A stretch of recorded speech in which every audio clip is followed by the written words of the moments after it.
Welcome to Citizen Survival Plan, and in today's video, we are going to get into the must-have prepping supplies before the election of 2024. Watching the world after 2020 is becoming a very different place very quickly, from financial woes to riots that are taking place, and having a former president being drugged through court over and over again is really ramping up the dangers of turning this election into a powder keg. Whatever side of the political spectrum you are on, whoever wins, one side of the country is going to be very angry. We're talking riots in the streets, burning cities and towns, potential loss of power, cell phone towers, trucks can't get through in and out of cities to restock stores. It doesn't take a huge event for a bunch of people to start blocking highways and blocking supply chains. If you don't want to be stuck in a bad situation with no supplies, food, or water,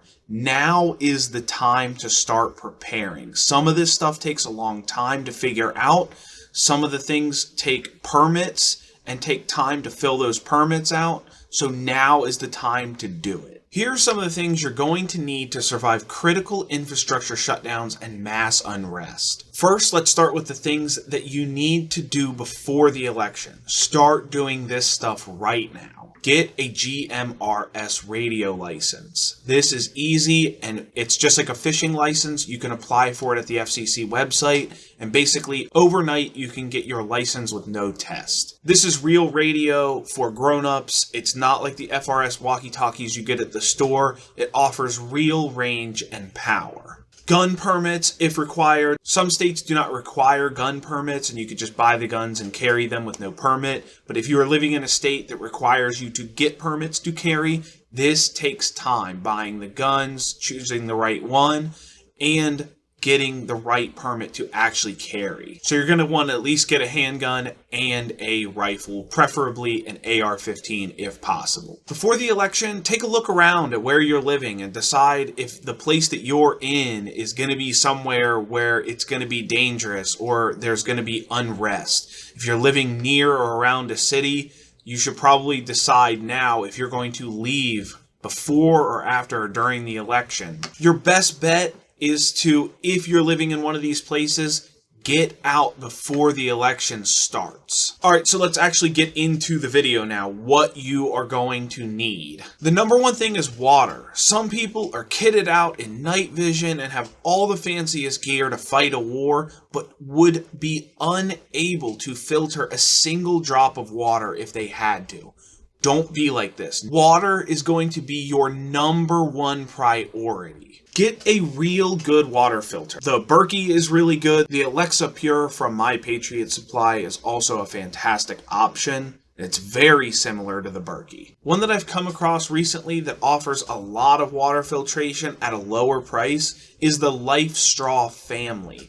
And that filters viruses and can filter enough water per day for some hygiene and drinking water. For your mobile filter, stick to a pump style filter. Don't stock up on Life Straws or any of that nonsense. Get a real Katadyn pump style filter or something very similar to it. This is helpful because it doesn't offer only drinking water. You can take this pump and pump clean water into cooking stuff. That way you can make freeze-dried meals on the go and boil water as well. One notable thing, if you are living near or around a city, get a virus-rated filter. The MSR Guardian is pretty much the only one that I know of and would trust. I'm sure there's other off-brand companies out there that would offer a virus-rated filter. But if you're going to go this route, make sure you go with the MSR Guardian, and I am not affiliated. This is cheap, but it would be super helpful. Get a 5-gallon water container with a spigot. This is great if you just need help with hygiene, washing your hands, and just washing dishes. This is going to aid in a lot of that.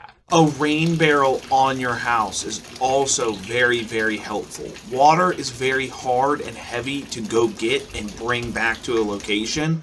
Having water collect at your own property is going to be extremely helpful. Having non-perishable and canned food at your house is great. That's something that we advocate for here. But another thing that I really push here is having freeze-dried meals that cook directly in the bag. This is the easiest way to cook in an emergency.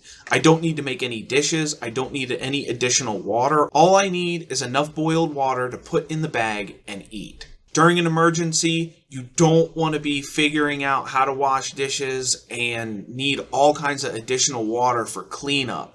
You just want to be able to eat right away. My recommendation for these meals is going to be Mountain House. They are a tried and true brand. Backpackers have used them forever, and they offer a lot of protein and actual nutrients in their meals. And again, not affiliated. So for off-grid cooking, and if things are down, you're gonna want propane. My preferred way to cook without power. Propane stores pretty much indefinitely, and if you get the Flame King refillable 1-pound cylinders, it can also be made more affordable than the disposable tanks. I would have a home cook stove, like a Coleman stove. This is a Triton. They're all pretty good, whether you go with Ozark Trail or Coleman or whatever. All the propane stoves, all the companies are going to make a pretty decent propane cook stove. Also, for on the go, you're going to want basically a miniaturized version of that. I will link one in the description, but this is an Ozark Trail. It kind of folds out and folds up for a backpack, and it works really good. Another notable way to cook is the electric cook burner. Now, I know a lot of people are going to say this burns up a ton of power, but if you're anything like me, and we're going to go over this later in the video, if you have the portable power station, like a 1500 watt or higher, this uses a lot of power, but only for a very short amount of time. And if you have solar panels with your power packs, you can recharge them pretty quickly on a sunny day after cooking. All right, security. This is going to be really important as unrest takes over certain areas. Get a good handheld flashlight, 1,000 lumens or higher. I like the ProTac HLX. I think it's 3,500 lumens, and it is super bright. A lot of people will get that shined on them and maybe just move on before any force is necessary. If you do not have a handgun yet, a Glock is your best way. Take a look at getting a Glock 26, 43, or a 43X. And if you want to carry something a little bit bigger, even a Glock 19. These are tried and true pistols. They have been dependable for law enforcement and military for years, and there is no disputing their claim to the most reliable pistol out there. A AR-15, a good quality one. For your main home defense or even a patrol weapon, a AR-15 is going to be the way you're going to want to go. In my opinion, if you're new to AR-15s, go to a reputable gun store and the people there can point you in the right direction of a good quality brand. And these are the things I like to see set up on the AR-15. This is the configuration that I would like to see it come in. A 16-inch barrel, a full 15-inch M-LOK rail for attaching a flashlight, preferably the ProTac HLX, a sling, and a red dot reflex sight, specifically a Holosun. Holosun optics are the best for us civilians. We are not military jumping out of helicopters, kicking our lights and stuff on and turning our red dots on. We are a reactive group of people. This sight and the sights that I recommend on this channel from Holosun have something called Shake Awake. And that means when you pick the rifle up, that sight comes on right away. This is huge when it comes for the everyman defending themselves. Last on the list in security is actually a set of hearing protection. The Peltor Sport Tactical 300s are my favorite. They offer directional hearing, so it would be like hearing if you weren't wearing hearing protection. This is kind of a superpower in my opinion, because if you were to fire an AR-15 in a house or just without hearing protection, even outside, it's deafening and even sometimes a little bit concussive and can disorient you. This keeps you in the fight and focused. Let's get into hygiene. Everyone kind of needs different stuff for this, depending on whether you're male or female, but let's just start with a few that I think are important. Make sure you have antibiotic, like cortisone cream and athlete's foot spray. This can cure a lot of rashes and stuff, and athlete's foot if you're walking a lot during this emergency, collecting water, Having stuff and medications to treat rashes and certain skin stuff is going to be important. You may not be able just to run to your local CVS. It could be burned to the ground. It might not have supply chain drop-offs. And a skin infection or something will knock you out. It will be devastating if it goes untreated for a week or two. This one is kind of odd, but I think it's important. Being able to wash your clothes. As mentioned before, you don't want to be ending up with skin rashes and infections on you. Being able to clean your clothes after 2 or 3 weeks if the supply chain is crumbled is going to be important. So stock up some detergent, a 5-gallon bucket, and a manual clothes washer. And going back to filtering enough water to actually accomplish this is why I like the big, large gravity-fed water filters like the LifeStraw family and the Berkey.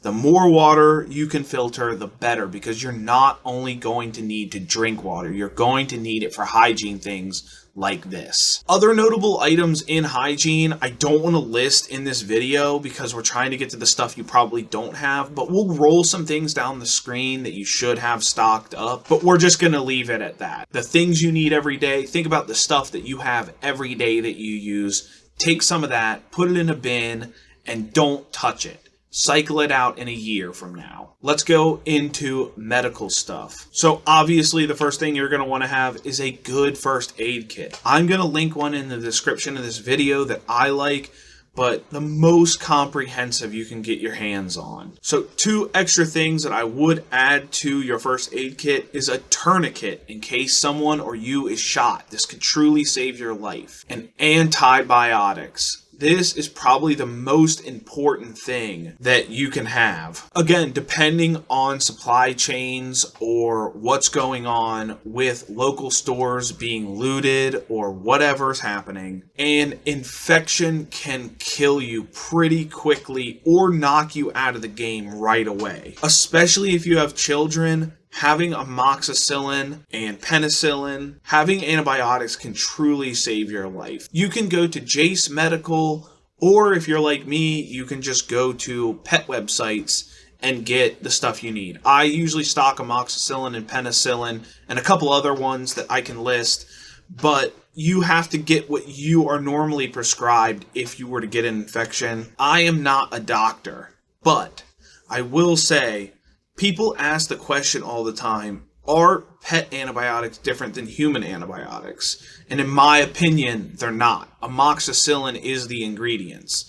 Amoxicillin is amoxicillin. They don't make a bird, a fish, and a human amoxicillin. It's all the same. I personally never go to the doctor.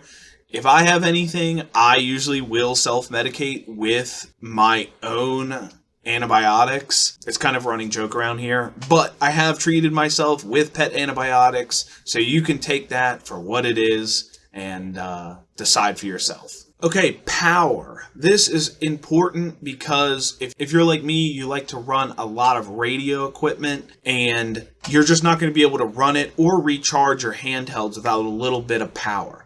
Having a small 300 to 600 watt hour power station with like maybe a 100 watt panel just to keep things charged back up is going to be great. It's going to help with communication and security if you need to talk around the town. If you have a little bit bigger of a budget, go with something above 2,000 watt hours or 2,500 watt hours. This can keep your refrigerator running and other valuable things, maybe even a small window air conditioner to help you sleep at night. I just want to make a note about the brand that I like here. Again, not affiliated, but Opus is my favorite. They offer everything at a reasonable price that I'm looking for. The things that I look for in a power station is the LiFePO 4 batteries. They are the best. Passive charging on all outlets. A regulated DC outlet for running base station radios. A pure sine wave inverter. Those are the things that I look for in a solar power station. If you want to see more content on that, I certainly have a video. You just have to use the search function. As mentioned before, you want to get your GMRS radio license to practice with your radios beforehand, but getting some radios is going to be imperative. Get a 20 watt or 50 watt base station and 2 or 3 waterproof handheld radios. Again, not affiliated, but B-Tech is my favorite brand for GMRS. A lot of radios you see on Amazon, like the Baofangs and others, they come with a lot of programming errors that frustrate people. And if you don't know a lot about radios, you won't understand why it's not working. You won't be able to decipher whether it's your fault or the radio's fault. B-Tech is my favorite for this because the programming errors are ironed out of these radios in my experience. I have a load of radio equipment, and I have never had a problem with a B-Tech. I've had tons of problems with Baofangs. I'll list these below in the description, but stick with, for the base stations, the B-Tech 50V2, the B-Tech 20V2, that's a 20 watt. And then as far as your handhelds go, the GMRS V2 are your waterproof handhelds that I really like. And for learning how to use these, again, I have a video on it. You can use the search function on my channel to find all kinds of radio programming. Heat. This is going to be important to keep you and your family from freezing to death, but also your water filters cannot freeze. 99% of water filters will be damaged and not work anymore if they freeze. The product I'm going to recommend here is the Buddy heaters. They make a bigger one and they make smaller ones. You can either get a couple small ones for your house or a big one.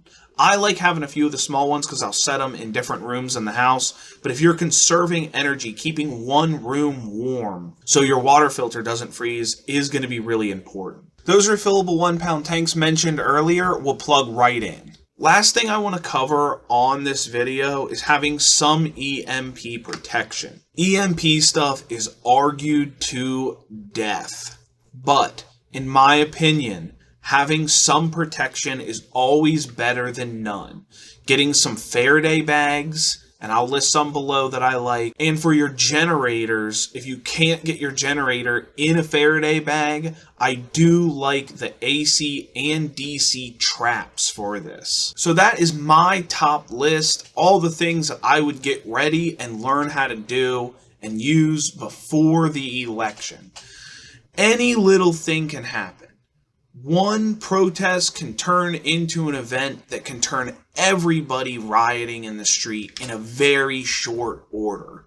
And in my opinion, this election is going to be very tumultuous. A lot of people say there's going to be nothing that's going to happen. I don't really like to plan my life like that and bury my head in the sand.